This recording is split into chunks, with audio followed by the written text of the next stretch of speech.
Jesus is traveling through this area known as Samaria, a place where Jews don't travel through because Jews and Samaritans don't get along. And he stops at a well and he has a conversation with the woman. This is a pretty famous Bible story.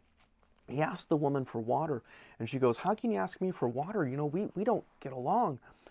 And Jesus says, "If you knew who was talking to you, you would have asked him for living water." So she asked for it. And so Jesus gives it to her, but in the way that God gives living water. He first confronts her with the law, where her life isn't lining up to what God desires. But then he pronounces the gospel upon her confession that, yeah, she is a sinner and she needs the grace of God. And see, that's living water, faith. Faith that holds on to the promises of the gospel. Faith that holds on to the promises preached through the word, given through baptism, given through the Lord's Supper.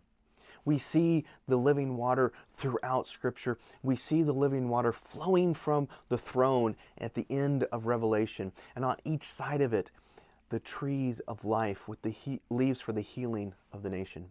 If you want to find this living water, or learn more about this living water, or receive even more of the living water that you've already been given, and you don't have a church home, I invite you to find the nearest Lutheran Church Missouri Synod congregation to you. Here in Oklahoma, you can find them by going to oklahomalutherans.org. I hope your life is full of the living water.